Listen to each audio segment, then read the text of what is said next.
Hi and welcome to the Gemhawks YouTube channel. I hope you're having a beautiful day today no matter what it is you're doing. For the free tutorial today I thought we could create a 3-petaled lotus blossom or padparadscha flower and just set that inside a frame to create a very simple and quick to make piece of jewellery for instant summer wear.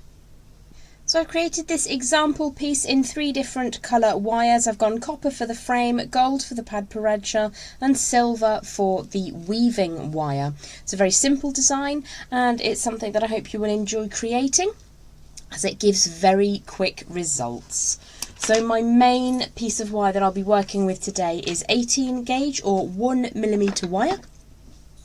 And I'm going to employ a round form. Now I'm going to use my trusty ring mandrel and I'm going to just warm through the centre of the wire. It's around about 12 to 15 inches in length. It's more than we need, but it's a scrap from my desk. And we're going to warm that central section through and create 3 loops at the desired size. So let's just rotate those wires around. I'm sure it'll hit everything in the known universe. And we're looking for 3 complete wraps around that central section, and to have those 2 wires going off in opposite directions. Now keeping them the same size is really key, so if you don't have a ring mandrel then anything round that looks to be around about the correct size would be absolutely fantastic. So we've got those 3 different rings there, and then the wires are just crossing off in different directions at either end. So what I am going to do is just trim away a little wire from either end right now. I'm leaving a tail of about 2.5 inches, but we won't need anywhere near quite that much. Probably around about 12 inches of that 1mm gauge wire will be more than adequate for today. So with these 3 circular forms, we are going to imagine that we have a clock face. And the crossover point of those wires that come away from one another is the 6 o'clock point, and we're looking to find the 12 o'clock point. Now I am going to grab my straight chain nose pliers for this one, because it's ever so slightly easier to create the form that I need to create next. So I'm holding this upside down right now, and what I want to do is find that 12 o'clock position, or the opposite point to the crossover just here. I need to get those little loops to be exactly the same for just a moment, get them really nicely pinched up tightly together, and then put an angle in all 3 of them. Just for now I'm just going to support while I push those around, so we've got some slightly more teardrop shapes going on. Now I've slightly lost the roundness on either side, but I'm not going to worry because that's relatively easy to just bring back into true. What we're looking to retain is the fact that we have 3 petal shapes. And if you needed to, you could put a lower part of your round form just back into that position and just ensure that those 2 wires cross over and away from each other on a nice rounded section. So that's the first part of our design. Now you can make very, very simple little point, leaf or petal designs as I have done here, or you can tighten them up slightly. Let me just grab that example.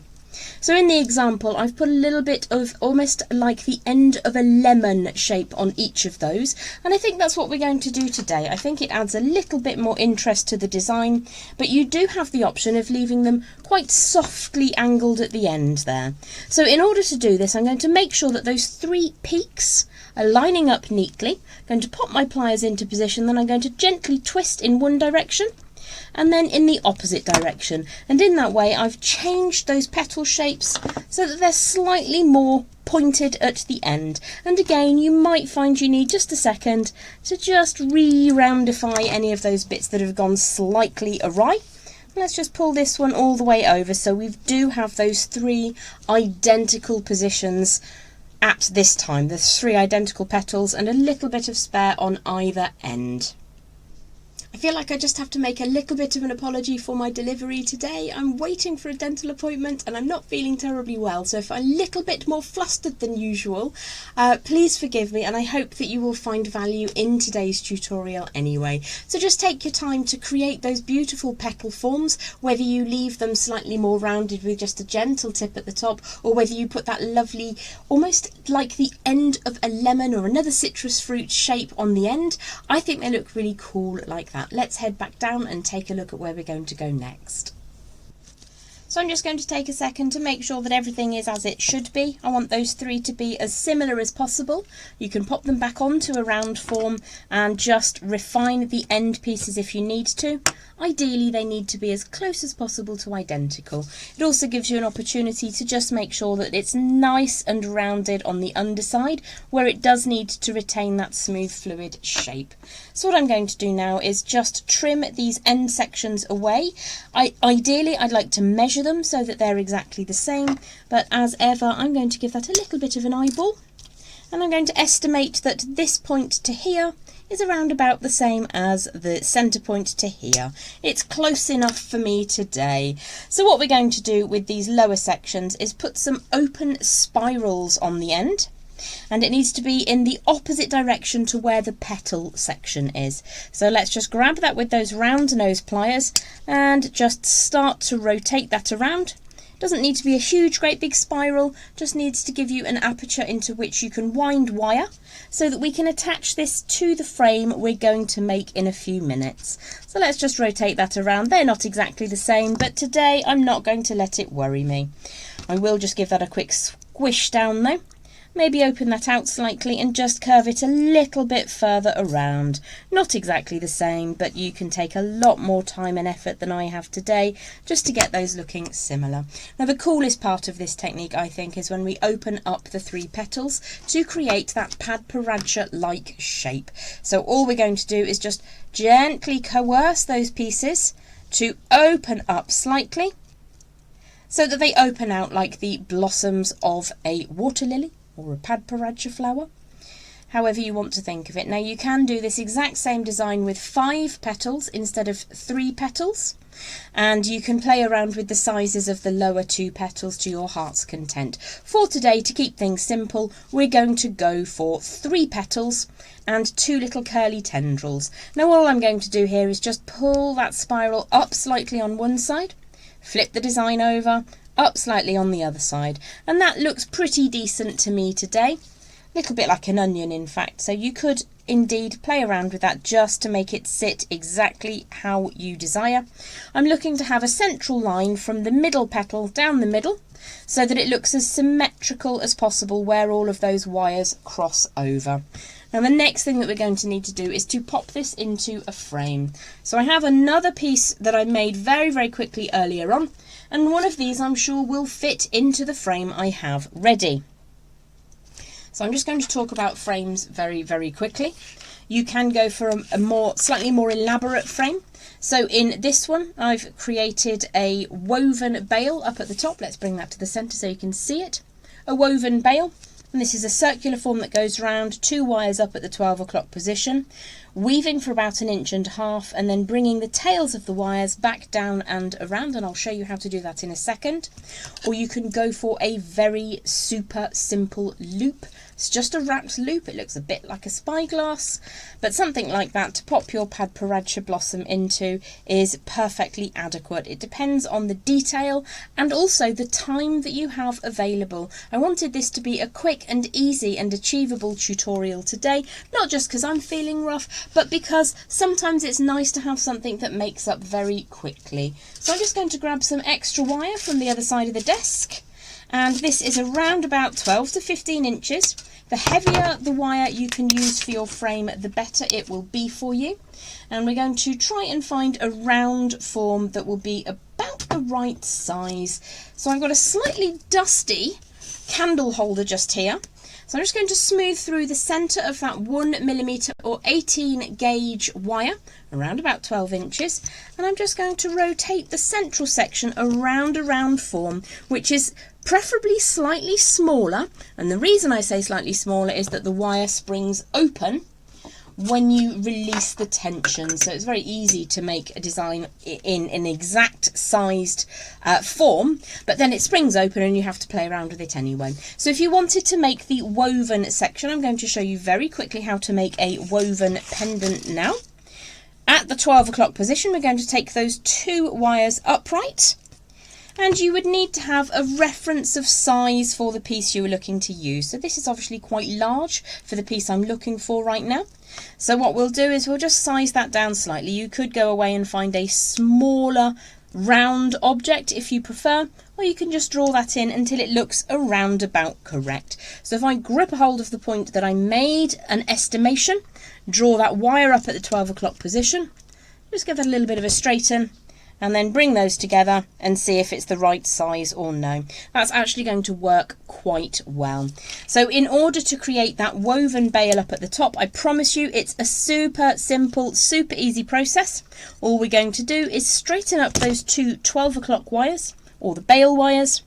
Just pull them slightly apart at this stage, and I'll find some lighter wire and just weave those neatly in a figure of 8 weave. So let me just find some finer gauge wire. I think I have some, well, that's slightly too heavy, but we're going to run with it. I have got some 0.5mm gauge wire to hand, which is equivalent to a 24 gauge. It's a little bit heavier than I prefer to work with, a little bit more erasive on your fingertips. So all we would do is start off on one side by wrapping around 3 times. That's 1, that's 2, and that's 3. And I'll trim that away in just a second. Make sure that you trim the right bit, and definitely not your fingertips, even if you are feeling a bit ropey. Let's get that over into the bin. Tidy the end away neatly. Push that all the way down to the base, and then we'll do that ever popular figure of 8 weaving. You can open up the bits at the top if you need to. So it's coming from underneath on one side, take it over the top on the other side and twist around 3 times. Now I've left a little bit of a gap, which I'm more than happy with. I'm just going to tighten up each of those weaves. And what I'll do off camera now is just continue all the way along for around about 1 inch to 1.5 inches until I have enough to make a good sized bail. So I've continued in that figure of 8 weave all the way along for about 1.5 inches or so. I quite like having oversized bails on my pendants because it means I can use any threading material or chain that I come across. So let's head back down to the board and I'll show you the simplest way to make a pendant frame. It's a 2-for-1 tutorial this week. So one of the easiest ways you can make a pendant frame, and you can use this for almost any project, honestly. You can use this to make dream weavers, you can use it for tree of life, whatever you want to do. You can even suspend using kind of a point-to-point hanging system with other wire. What we're going to do is grab some flat pliers, and we're just going to draw the bail part away from the design a little bit above the point that it leaves that circular form. So just a tiny gap, and then you can support the frame. I just go across with my pliers and then push up. So you can see there's a teeny tiny gap between the circular frame and where that angle change takes place. I'm going to grab those bail makers or any round form that you have. I'm just going to draw the wire around in a circular-ish form so that we have a nice large aperture into which we can put our threading material. What we're going to do now is trim the wire at the point it goes past the bottom of that circular frame. And this is just to make our life as easy as possible, especially on a day like today. So all we're going to do is to wrap each of those tails of wire around the frame itself. It's a really lovely, easy way to create a pendant frame.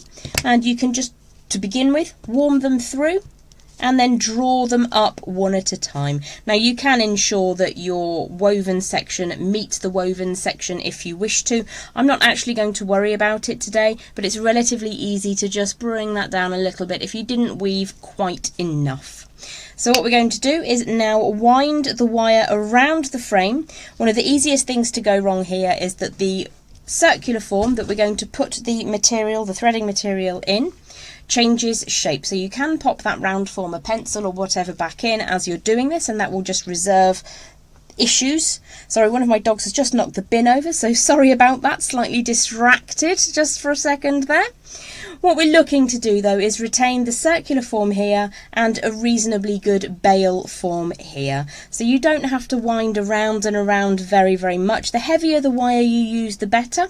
I've gone for 18 gauge because it's reasonably easy to wrangle, but you could go for a 16 gauge if you prefer. So I've got one circuit of wire that's just ever so slightly travelling up into the bail itself, and then a second circuit of wire going over the top. Now if you want to be fancy, What you can do is turn those end tail sections into nice little coils, or you can just take it to the rear of the design and trim it away, which is what I'm going to do. I'm going for something slightly minimalist today.